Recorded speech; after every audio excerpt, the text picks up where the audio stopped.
I appreciate the opportunity to visit with you. I don't know, is Joy here?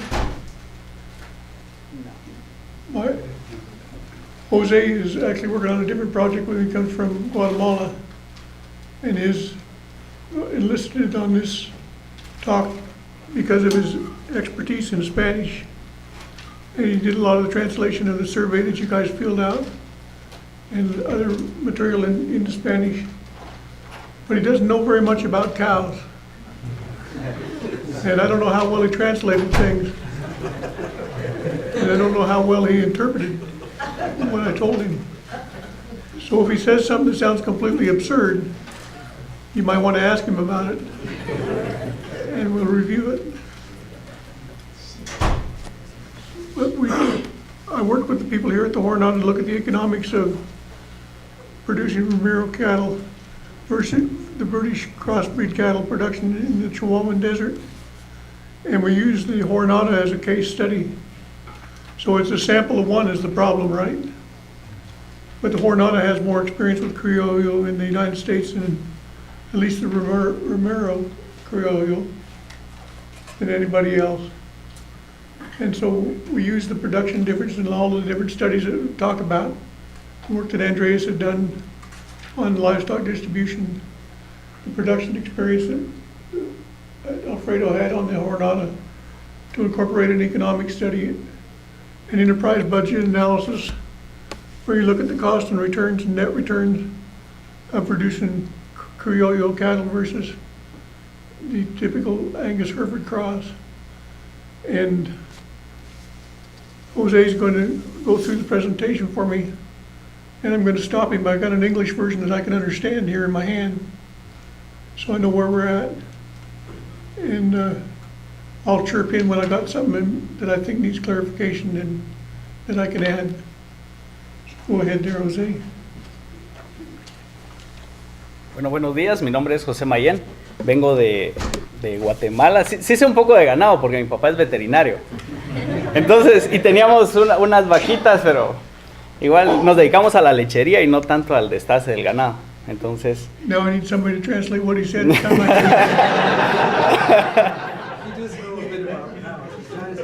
Yeah.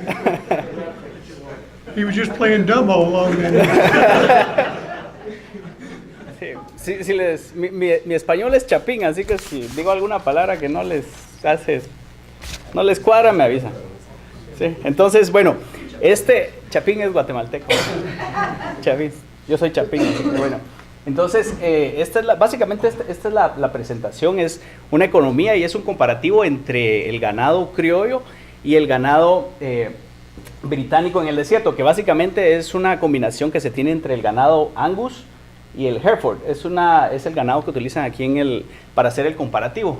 Entonces, básicamente era comparar las dos razas que se tienen aquí en el desierto y ver básicamente las claves económicas y de producción. Entonces, durante las presentaciones que se han tenido ya se han hablado acerca de algunas diferencias básicas y algunos beneficios que tiene el ganado. Entonces, algunas cosas que se vieron fue el comportamiento de forrajeo, el tiempo de forrajeo extendido, producción y peso vivo, mercadeo y precio de venta de los animales, y los costos de producción, que es lo que hace tan bueno a este ganado. Alguna terminología y definiciones que se utilizaron en la presentación, y si buscan, allá afuera está la presentación, es el póster que está justo en la salida a mano derecha. Algunas de las cosas que van a ver, terminología, es unidades animal por mes, unidad animal por año y dólares por cada 100 libras de los animales. Entonces, esta es alguna de las terminologías que se utilizaron en el estudio, y si van a ver algunas gráficas o tablas, eso es lo que van a encontrar. Entonces, si tienen duda, le pueden preguntar a él y él les va a responder gratamente. Entonces, I know this is a room full of cattle producers, so I know you're familiar with these terms, but I wanted to make sure that we are presenting the cost on the cost per animal unit, which is not the same as the cost per cow, because the animal unit considers the additional animal classes that are on the ranch. You've got so many cows, replacement heifers, bulls, horses, and so forth, and you're considering all those. When we calculated animal units, we used that formula, the weight to the 0.75 power, is a kind of a common formula used to compute animal units. So we started with so many animal units on the ranch. This representative ranch is defined here for southern New Mexico. And I might talk about that for just a minute. Even the costs and returns to compare to are few and far between. I started doing these cost and return studies in 1985 when I came here. 1984, I guess, when I came here. And prepared estimates with producer panel where you meet with producers and estimate what they spend on different cost items and labor input. And you define your ranch with so many acres and hectares. Do you need to translate anything? No, they're okay. Everybody got it. But anyway, you define your typical ranch with so many acres and hectares and a carrying capacity and stocking rate and estimate the cost returns. But these kind of studies are getting fewer and fewer as the research dollars dry up because it's very intensive to go meet with them and prepare these cost return studies. New Mexico State University still does prepare these return studies.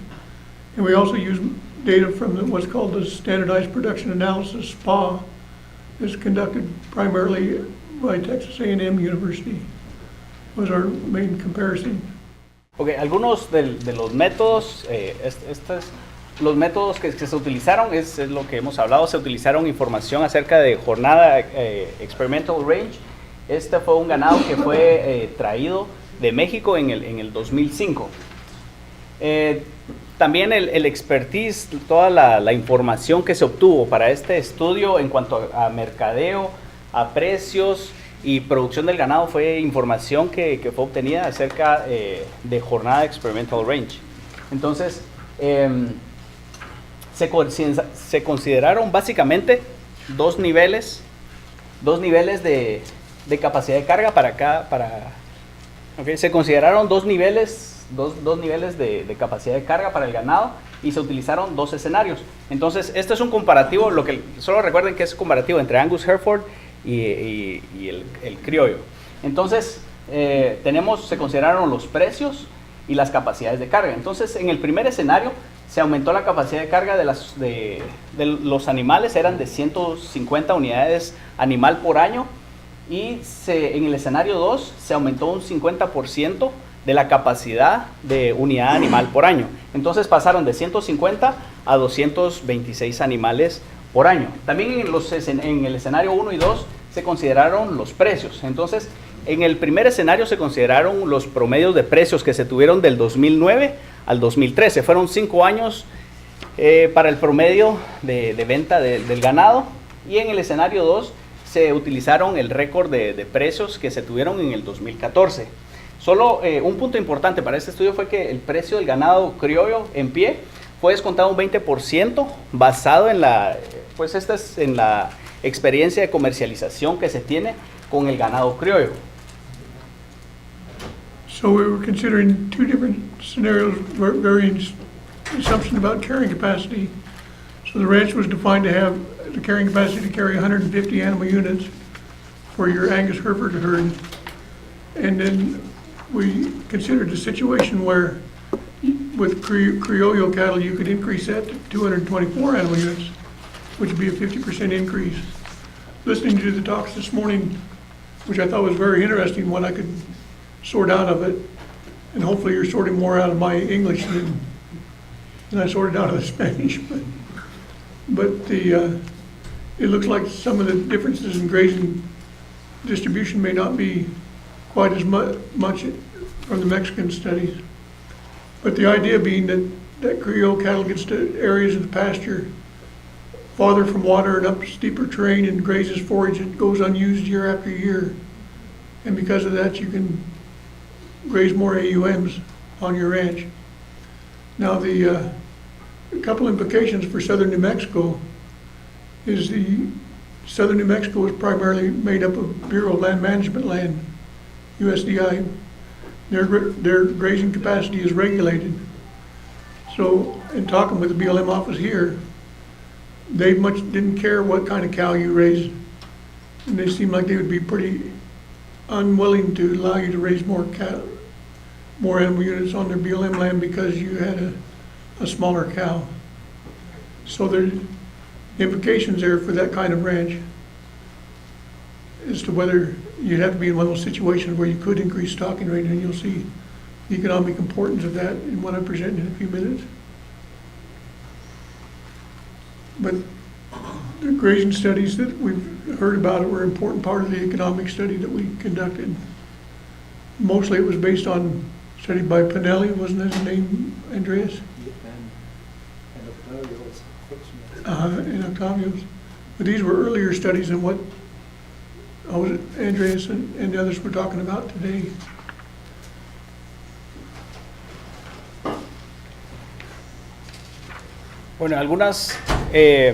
Bueno, lo que mencionó en las prácticas de pastoreo que se pudieron ver al comparar estos animales, creo que lo mencionó Alfredo el día de ayer, que se le colocaron collares de GPS a las unidades, a las vacas, a los animales. Y si ustedes ven, no lo incluimos en la presentación, pero si ustedes ven en el póster están las gráficas de cómo se distribuyeron los animales. Entonces, una de las cuestiones que se vieron con los Angus Hereford es que aquí está Angus Hereford, fue que ellos no se alejaban mucho de las fuentes de agua, que es lo que han estado mencionando, contrario al ganado criollo, que se podían alejar más del agua y se distribuían de una mejor forma en donde está, en los corrales. Entonces, pues temporada larga continua de almacenamiento, pero con una mejor distribución, se alejan más del agua, y con una mejor distribución se aumenta un 50% de la capacidad de carga. Entonces, ellos se alimentan, digamos, se pueden alimentar de una mejor forma, y por eso es que es tan viable la producción de este animal, porque los costos de forraje que se utilizaron, digamos, él solo utilizó lo que estaba dentro del corral, a diferencia del Angus Hereford, que no se alejaba tanto de las fuentes de agua. Entonces, en las siguientes slides se pueden ver los escenarios de costos de la carne que se utilizaron para este estudio. Como les dije, se utilizaron los promedios de la carne del escenario 1 y 2, los promedios de la carne del 2009 y 2013, y los costos que se tuvieron en el 2014. Entonces, you want to add something? One of the big assumptions here, pointed at point 8 there, Jose. Alfredo, from his experience of selling his Creole cattle on the ranch, he felt that if you observe the market price that you might have observed from the Clovis market or the New Mexico markets, that he was receiving about 80% of that price on average for the Criollo cattle. And obviously, if you tried to sell your Criollo cattle in the normal kind of market, they were discounted heavily because they're treated more like a roping steer in lots of cases. So the normal market was not a channel that was a good way to sell your cattle. And all of the people infected. So that was one of our main assumptions here, is that Criollo cattle bring about 0.83, something like that. For the same weight, if you take 0.8 times the price of the steer up above, you don't get the answer on the bottom, because it's for the same weight class. So we're selling 950-pound Criollo steers at 30 months of age versus 450, 475-pound steer and heifer calves for the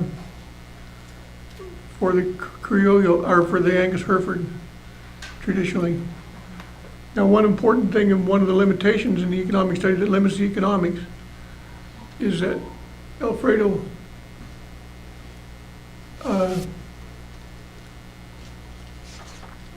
but finishes out the Criollo cattle in 30 months. Does everybody follow well enough? Jose can translate if you need. But in 30 months, you could have raised 3 sets of Angus Hereford calves, almost. And that's one of the big limitations of it. But then another side of it is that when you sell that Criollo calf at 950 pounds, 1,000 pounds is finished out and ready to go into the grass-fed market and the butcher slaughter. From society's point of view, you didn't put it in to a stocker operation and into a feedlot and use more fossil fuels to go ahead and finish that animal out. But we didn't consider that benefit at all in this economic study. But that's another angle and look that needs to be considered, is just the fact that this is a finished animal. It was finished all with grass and off of range. But an important thing in terms of the economics we're going to talk about here is that, have you guys tried to buy Criollo heifers? They're damn expensive, isn't it? Yeah. And Alfredo's one of the only ones that's got any here in the United States. And he's pretty stingy with them. But it makes for a potential market for you guys in Mexico in terms of getting your heifers across when you can. So part of the economics results that I'm going to present to you is one of the assumptions is those heifers are extremely valuable on the market, either in building your own herd or expanding it and developing a new herd. And that was an important part of the economics. You weren't selling the heifer calves, you were, if you were selling them, you were selling them as bred heifers. Ok. Eso es en cuanto a los costos de la carne y también algunas diferencias de producción que se pudieron observar. Algunas diferencias que se pudieron notar. Yo creo que estas es bastante resumen de lo que se ha hablado ayer. El promedio de la edad de las vacas de desecho, lo que mencionaba Alfredo ayer, estas en promedio se estaban desechando a los 18 años, a diferencia de las Angus Hereford que se estaban desechando a los 10 años. Promedio de edad de los toros de desecho. Entonces se puede ver la diferencia. Este es un comparativo entre el Angus Hereford y el criollo. Entonces, si se dan cuenta, hay buenas diferencias. La cosecha de los becerros estaba en un 91% para los criollos. Es bastante alto, la verdad, comparándolo con el Angus. Lo que sí, el promedio de peso del becerro al nacer pues la diferencia sí es bastante fuerte, pero ¿qué más? Something you See, here's the proof that I have that Jose doesn't know much about cattle.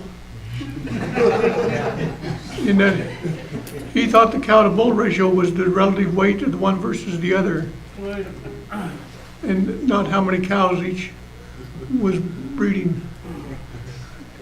But I got him straightened out on that. I hope he explained it right. I'm going to explain it. But from Tengo una duda, sí, ahí ¿Qué has sacado? el peso What promedio de about los becerros al the nacer, weight of el the Angus little- son 75 The weight of y el the... criollo son 26. No están confundidas las unidades ahí. He's talking about the weight. The weights, Sí. the cow to bull Sí, ratio. porque Holstein Cow to bull manejamos ratio 40, 75 to 45, 26. 50, pero He's saying that nosotros he's teníamos calling 75 kilos, the sí. Tratamun period it's Y about de 50 26 en and ganado, the Angus Hereford is 75, beef, but me ha he's tocado saying that tener it's esos kilajes. kilos, not pounds. well, Alfredo can just straighten me out. We're about a 75-pound calf. This is a birth weight. 75-pound Sí, calf. estos son los pesos al nacer, en libras. En libras. Los Angus están pesando más o menos 75 libras. Libra, ok. Y los becerros del criollo aquí a 26 libras. Estamos usando todos los Angus del desierto y son seleccionados por pesos más livianos al nacer. Estamos usando los toros aquí de la estación, estatal aquí del departamento de Animal Science y Range Science.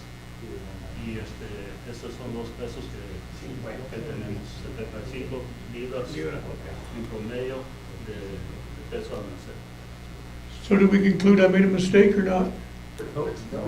No. I'm good. Yeah, you're good. Alfredo, no sé si captaste, básicamente para Angus Hereford aparece lógico en libras, pero en criollo más bien parece de kilos, ¿no? No, 26. No, es, nosotros también estuvimos viendo eso y 26. I mean, this looks good, but this one, they seem to small, 26 pounds. They show that it might be kilos, not pounds. Entonces es lo que veíamos, eso fue el peso que teníamos, eso es lo que estamos So, son bien so chiquitos. this becomes something like 13 kilos, and that's pretty small.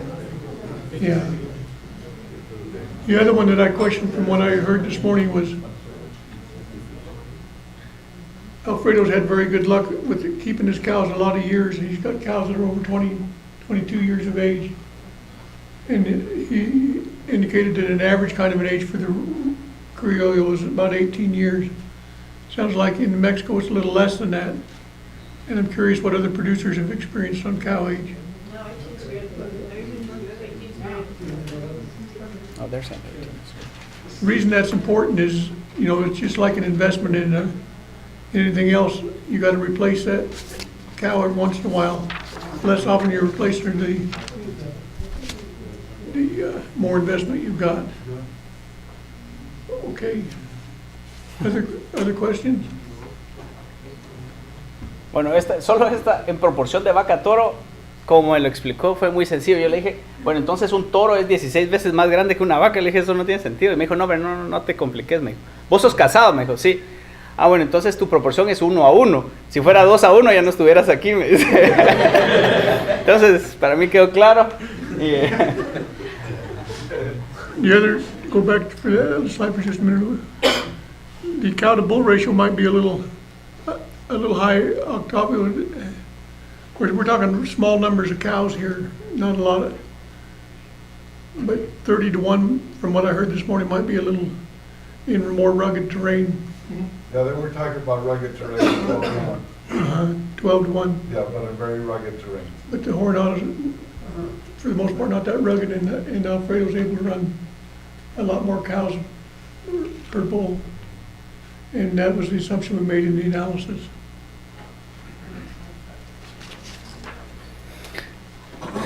Ok. Diferencias en la demanda de forraje. Pues se estimó un incremento en la distribución del forraje, en el consumo del forraje fue de un incremento en 50%, más para el criollo, y es por lo mismo que el ganado criollo se pudo distribuir a lo largo de los corrales. Entonces, pues, something you want to add to this? I want to clarify that the Criollo took about two animal units per mature cow. And you know what you hear about and what producers talk about is a Criollo or a smaller cow, and so the animal units should be less, not more. And I want to explain why it turns out that they have more. It's because they're keeping that yearling steer on the ranch for 30 months. So that's where all the additional animal units come from. The animal units of the cow, as you see, the cow is only 0.85 animal units on average itself, and the bull's 1.07 instead of 1.2. So the individual animal classes have a smaller animal unit factor in the analysis. But because you're keeping those on the ranch much longer, than the total animal units per cow is bigger. ¿Preguntas? ¿Consultas? En cuanto a la eficiencia que estamos manejando en las vacas, no han utilizado la relación esa de unidades animal de 1.34 y 2.01 para ver en realidad cuál es mejor. Posiblemente la vaca criolla es más liviana, sí, y las otras son más livianos, pero ya en cuanto a kilo por kilo, sí, cuál es más eficiente. Which one is more efficient? This one, Hereford or muy criollo? We were just comparing. Well, think of it as an input. ¿Se lo traduzco? O You know, it takes more forage input per cow, 2 animal units instead of 1.34.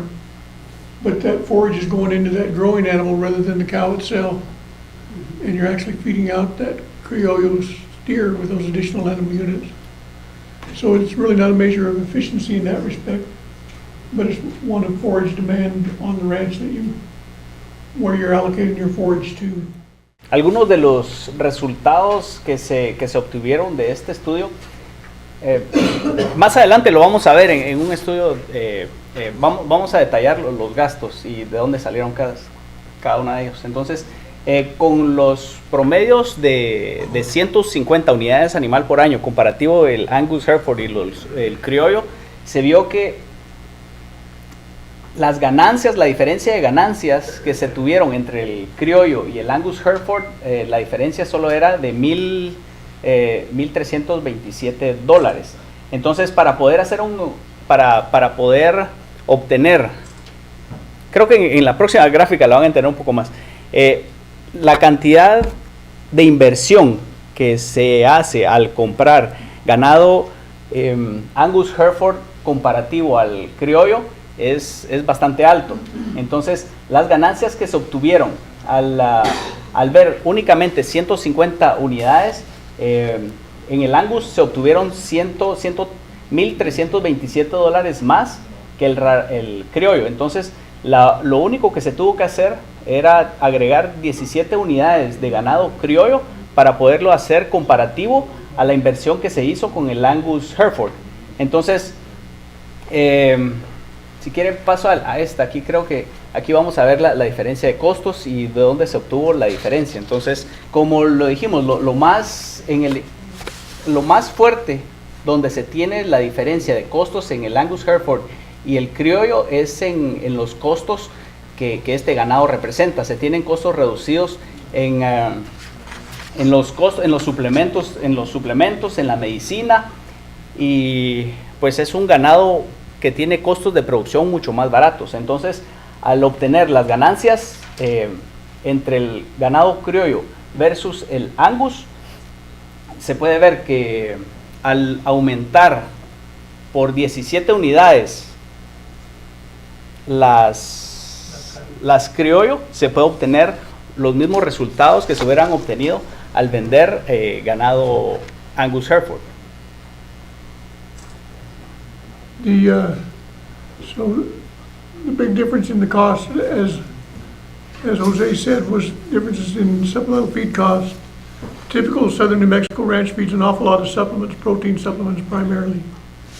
Usually feeding them a couple pounds a day anyway for sometimes 4 or 5 months. And during drought, the recent drought, they fed nearly year long. And Alfredo was able to get by with just a short period of supplements and much cheaper supplements with the Criollo cattle. The other one was the veterinary vaccination and especially fly control. Didn't have near the trouble with flies and so forth that the other ones did. So those were the big difference. Now the other one was overhead cost, or what Costas Generalis. Yeah, this one's. Overhead cost, usually you hold overhead costs constant, but if you're producing more animal units on the ranch then you're spreading those fixed costs over more animal units, which is lowering your cost per unit, because you're spreading those fixed costs over more cattle is why that changed. Labor costs, some of those are significant, like the supplemental feed costs. What did we come up with? $109 versus $54, nearly half as much in supplemental feed costs. So the cost differences were significantly less. Now look at the bottom line though. With the Angus Hereford, we're losing $110 with 5-year average prices. With the Criollo cattle, we're losing $60 per animal unit for minus $13,000. What does that say? It says if you were a true profit maximizer, you ought to forget all these damn cows and go find something else, right? That's the 5-year average prices. But that's what my budgets have shown for 30-some years. You guys are in business because it's what you want to do. And it's the lifestyle that you want to live. And there's a lot to be said for that. Because a lot of those costs, it includes opportunity cost on your labor and your time. And most of you are willing just not to place much value on that. because it's that labor and time that you enjoy doing to begin with.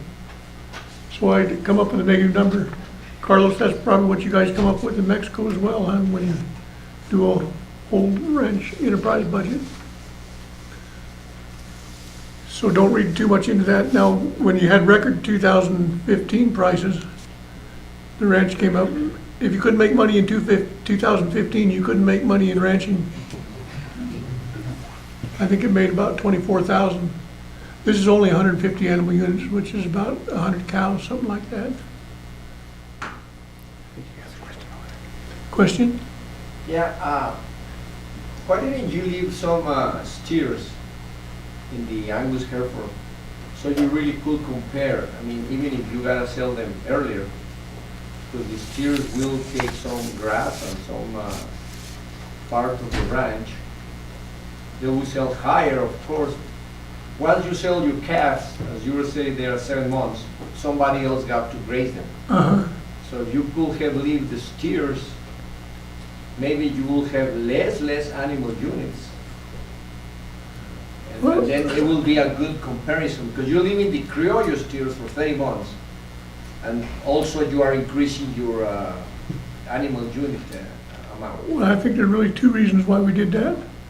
First of all, the question that I set out to answer was, could a southern New Mexico typical rancher switch to Criollo cattle and make money doing that? And the typical southern New Mexico rancher doesn't do what you're saying.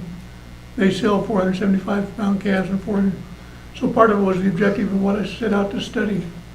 Second, I think if Alfredo would probably, I imagine what's going through his head right now is that those Angus Hereford steers, if you tried to do that, wouldn't do worth a damn. They wouldn't finish out. They wouldn't be able to be marketed the way that the Criollo cattle are. Well, they have different requirements, and also what we have to do is, the normal here is, once you wean those calves, you usually don't have to wean calves, and we just don't have the forage, and especially here in the desert areas, to keep steers. They're just not gonna do it. We're gonna have to supplement the animals very heavily. And so that's why we don't do that.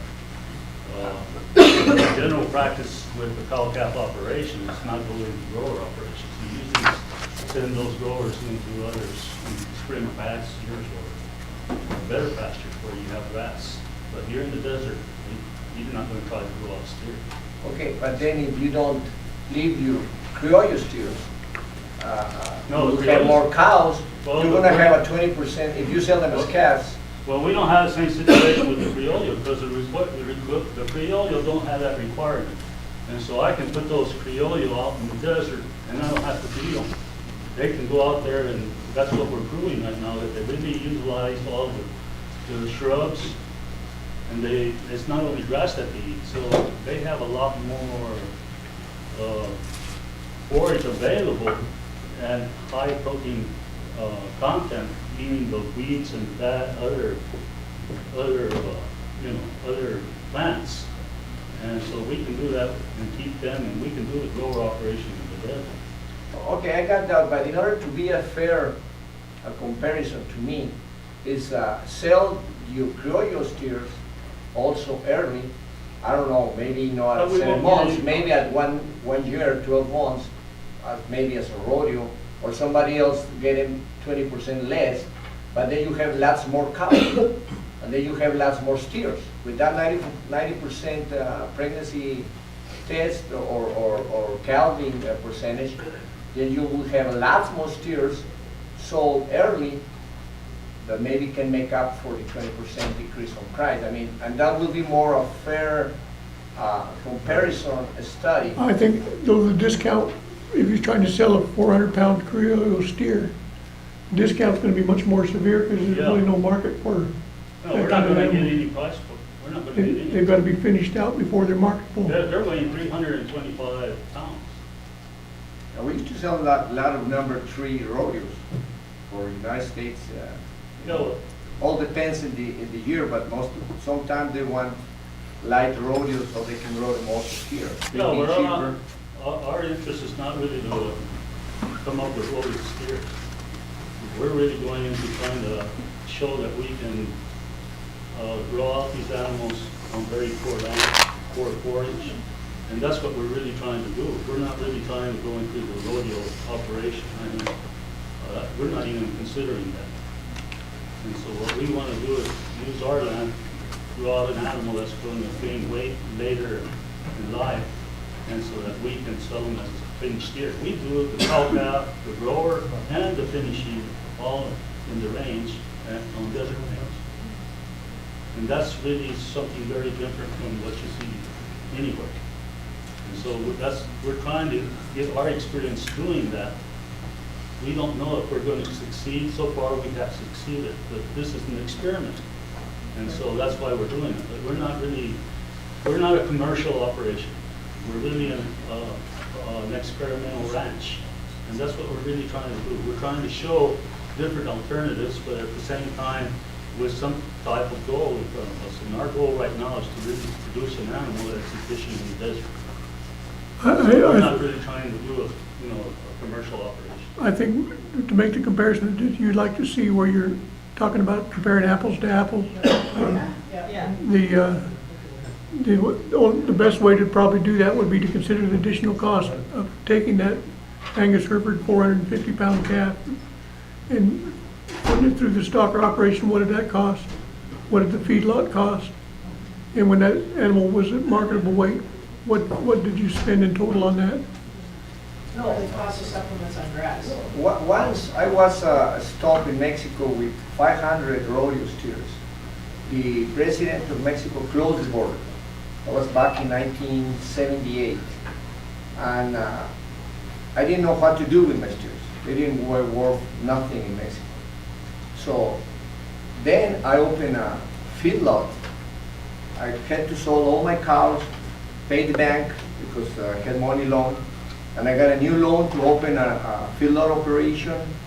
I was lucky and I got the loan. Of those steers, of those 500 steers, I sold like 60% of them as normal beef. You know, they gained enough weight. They came very heavy. Of course, another 40% they were not. I sold them like cows, but I came out good. Eventually, I was broke, you know, because I had some steers that didn't work for nothing. But once I fed it, like 100 days, 120 days, with sorghum and alfalfa, they really gained weight. And that's why I'm saying, compare apples to apples. If you have one herd, Alfredo, of Angus Hereford, with 100 cows, you can have maybe 200 cows with the Criollo. Then you have more steers. And then compare in the same terrain, something nobody does here, of course, but then you know how to make money. Another part of the ranch, let them just grow the steers. And if you want to compare them with some Angus Hereford, you know, just being a study thing, you'll make up more money with the Criollos. And that way you can really say, I think the Criollo is a big opportunity for the desert here. And then you have more cows, but then you have to have a ranch or part of your ranch to grow your steers. And that would be a different operation. I think that's the main thing that our economic study shows, and the other studies that have been done on the Coronado, is that the Criollo has a good fit with the dry, arid desert environment. You know, whether it fits other places, like I was talking with Cindy Toole, she's explained her South Dakota operation, which sounds very interesting. We'll hear about this afternoon. But the study clearly shows that the economics turn out positive for the desert environment. And there's just a few things I would summarize that were important. The increased carrying capacity from the better livestock distribution was an important component of it. The high economic value of the female animals, the high demand for Indian Criollo and selling those at nearly a full market price was an important part of it. The reduced cost was another important part of what our economic results show. Bueno, los rasgos relevantes económicos que se vieron al finalizar este estudio fue la mejora de distribución de los animales para el forrajeo, se podían alejar más del agua, una alta fertilidad y longevidad de las vacas, eran resistentes, independientes y bueno, lo que dijo Alfredo el día de ayer, estos animales son bastante adaptables a este terreno. Entonces, la calidad de la carcasa debido a la dieta del forraje, el temperamento de los animales es más suave, buenas madres y pequeños becerros, reducción de problemas en el parto, potencial para el mestizaje y pues saludable con mínima vacunación y control de parásitos y moscas. Entonces, esto es lo que viene a reducir los costos de producción de este ganado. También algunos, tal vez, en resumen y conclusiones, queremos, lo que salió de esto es que se favorece la producción del ganado criollo en estos terrenos. Esto puede llevar a una reducción de los costos de producción, a alta la productividad en los desiertos con una mínima inversión, se van a tener reducciones en los gastos de veterinario y de comida, y también incremento en la cosecha de las unidades animal por mes. Desafíos para la producción del ganado criollo es que el mercado actualmente es limitado, entonces se tiene que hacer mucho trabajo en cuanto al mercadeo de este animal para poder obtener mejores precios. Y también una de las cuestiones que se han tenido es que los rastros para estos animales es un poco complicado, es un poco difícil poder conseguirlos. Entonces, estos son algunos de los desafíos que se tiene para el crecimiento de este ganado criollo en estas zonas. You know, the Criollo market in the United States, in terms of what Alfredo was talking about, in terms of for this desert environment, the Romero Criollo, and not the rope and steers necessarily, is very limited. The few producers there are selling them this way are in this room right now. And there's only 2 or 3 people that are doing it. So they face some real challenges when you speak to them, and I'm sure they'll speak to them this afternoon. Slaughter is one of them because they're not in the normal market channel where you take them to market and then you're done with it. They're going to spend a lot of time figuring out how to get their animals slaughtered with either mobile slaughter units or hauling them somewhere, and having to spend time in farmers markets and specialty restaurants and so forth. And Cindy's going to talk about her market on the web and so forth. So there's lots of opportunities coming up that may change the price situation. Where we're going to go with our economic studies is we're going to explore the economics of some different marketing strategies. I hope to talk with some of the producers here to try and get a net price. Alfredo sold his animals, mostly, a lot of them to Dennis Maroney early on, and sell them, but the producers are actually selling them at the retail level, but putting in a great deal of effort marketing those animals. What we hope to do is try to figure out whether that additional marketing cost, did they make money, what was their net price in the end, after considering the slaughter and the marketing costs, rather than just the assumption about 80%. I hear a lot of discussion about them crossbreeding the Criollo with the Angus bulls, and then that makes them available for the normal kind of marketing channels.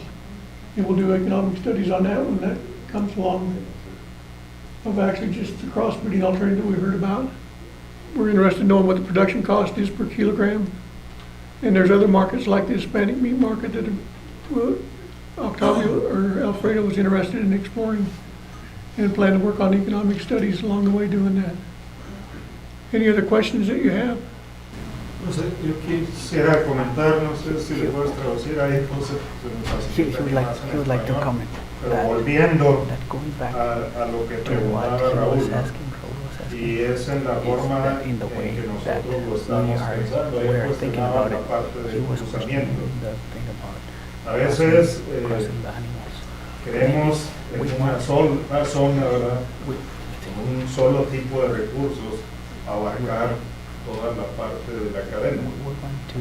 Nosotros lo estamos pensando más en tratar de eficientar el uso de recursos, dedicar una parte de la cadena de producción bajo las condiciones limitadas de los recursos que se tienen ahí, Y luego otra parte que se pueda combinar, donde hay otro tipo de recursos, ¿verdad? Que te permite hacer otras cosas. Y puede haber una tercera todavía más adelante. Creo que es parte de lo que presentaba la gente de Argentina, en cómo analizaban el sistema de producción con diferentes opciones dependiendo de la disponibilidad de recursos o cómo se da el escenario de producción. Entonces, volviendo a esta idea que Raúl mencionaba, ¿cómo pudiéramos todavía obtener un retorno mayor en este tipo de operaciones? Entonces tenemos la vaca criolla, que bajo condiciones muy limitadas aquí en el desierto o en la parte de la sierra, pues es el tipo de animal que puedes tener como vaca, pero a lo mejor una parte de eso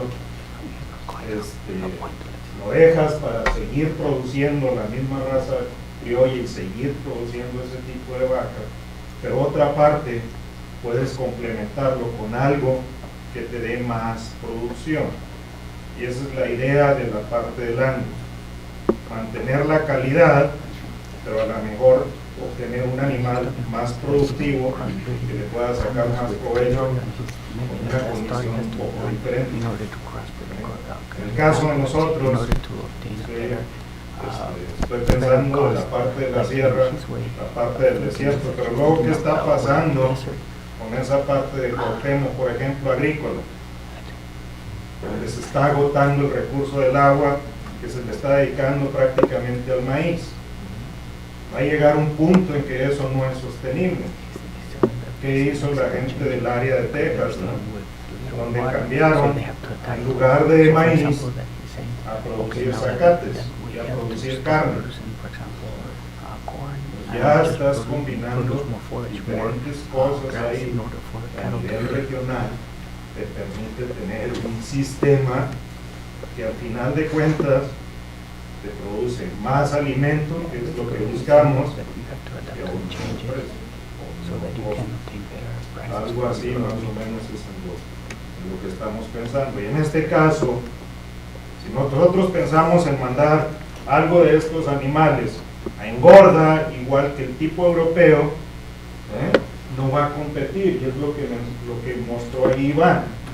Mientras que lo tienen con pasto, ¿verdad?, con forrajes, ¿sí?, ahí se ve que va a ganar igual. Pero lo quieres meter a engorda, ¿sí?, ahí ya no compitió.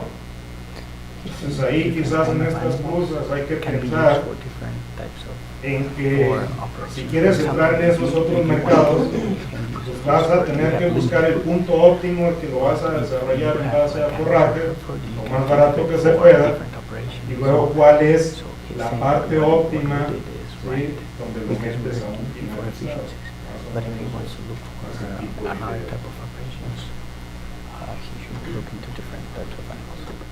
I would just point out as I quit the option of crossing Criollo with the Angus bulls. That would eliminate one of the biggest challenges that producers now face. And if it puts you back in the normal marketing channels, if you could go to market with them, that would be a huge advantage. Dennis, the slaughter and searching for markets must be a real challenge for producers. And that would be the big advantage. I enjoyed speaking with you, and I hope everybody understood me well enough. And I got a lot out of your talks too. Sometimes I had to ask my... And one more point. Alfredo, you say that New Mexico people here doesn't raise steers, but then we're talking of the grass-fed market. Grass-fed market, I mean, you wanna have your steers running grass. You cannot send them to the feedlot. That's why you need to compare the Angus Hereford versus the Criollo, or maybe the cross, as he says, because your market must be grass-fed. And grass-fed market is very specific: no grain, no stabulation, is free range. Okay.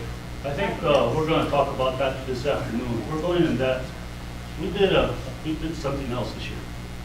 And so I think a lot of these questions that you have will be answered this afternoon between Dennis and Cindy. Because we had animals go, just like you said, why leave them here and go them out here? And we tried to go up and we went to South Dakota. And we put them in grass. Okay. And they finished out pretty good. They grew up from 950 to over 1,000 pounds. We put them on the normal market. And this year we probably got, almost 3 times as much as we've been getting with these animals. But we had to go and slaughter, we had to process them, we had to pay the whole, that whole line of production. And I think we really got something out of that. But I agree with you, why hold the steers here? However, I think that that's not a possibility for people that really don't have the infrastructure or the money to move those animals. We're talking about, really helping real low income people that really need it, these people that are in the desert areas. And so we're really talking about the majority of the people of the world. I'm not saying that, that these animals, this is the way to go, but I think if you're in the desert area and you really want to protect these areas and we want these areas to come back, I think that we have to use a lighter animal, an animal more adapted to this type of land, where we're getting better distribution, we're getting better use of our forages, and I think it's just an overall, that's what we're showing us today. We're showing a lot of advantage of using this animal in this type of land, or in this type of landscape. So I think that's what we're really trying to show. We're not trying to beat production records, we're not trying to, go into shows and really, try to win anything with this thing. I think we're really going to save our land. It's really to manage better our land. It's more stewardship that we're really looking for. And I think using this animal, we're getting stewardship. If I go out and talk to producers, and I have a producer here from California, that we've been talking about this, what their situation is. And so I recommended for them to use the Criollo cow and cross them with Angus bulls. They're selling those calves as beef calves. And it's been a big solution. They were having Angus with Angus, and they couldn't, with all the droughts and all the changes in climate, with all the different situations, climatical situations in California and so forth, they had almost every year they were selling their cows. If they went to the Criollo cows, they wouldn't have to do that. And that's what they experienced. They don't have to move those animals because they really use the brush. They go into the high chaparral, which the Angus cows won't go into. And so they're able to hold those animals. That chaparral is actually the supplement for those Criollos. And so they're able to hold on to that. So that's what we're talking about. But this afternoon, we'll see really what you're talking about, that other option. This would remove those animals and take them to better grass. And I think we still can compete with the beef animals because they're smaller animals. Yesterday, we were seeing that these animals that are on grass, they're finishing them, the beef cows there in Argentina, or throughout the general average throughout the United States also. If you put them on grass fed, they're finishing in, 22, 24 months. Criollos are finishing at 30.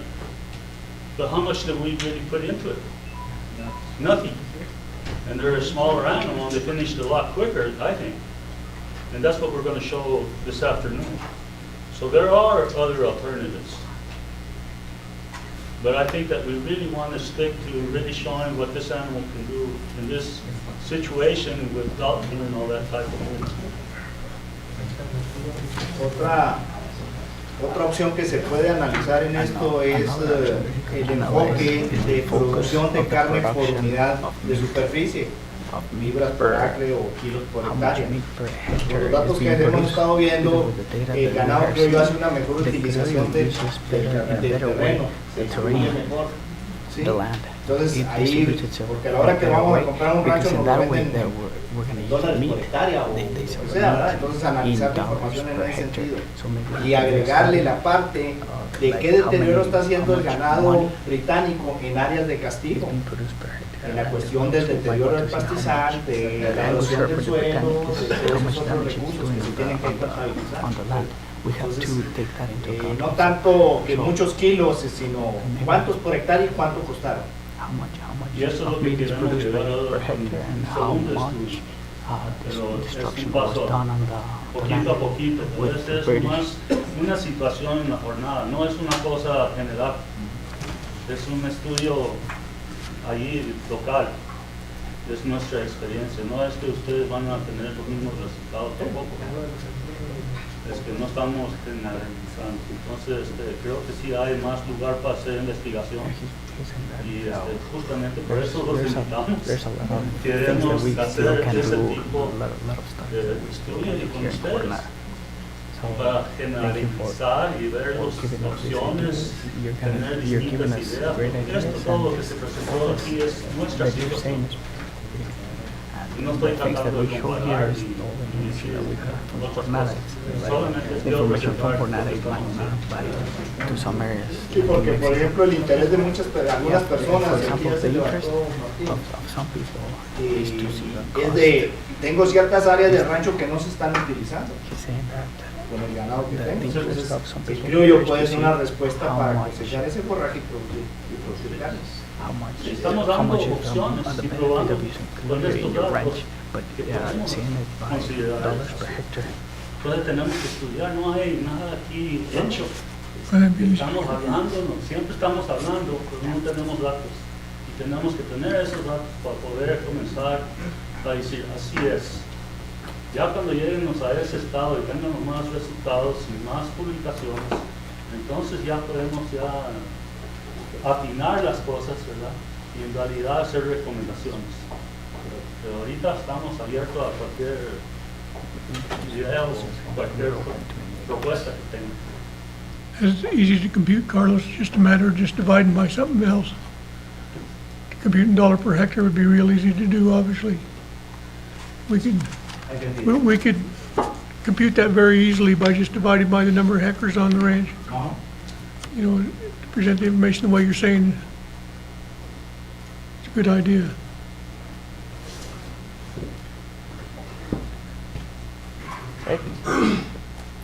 Well, thank you. Gracias.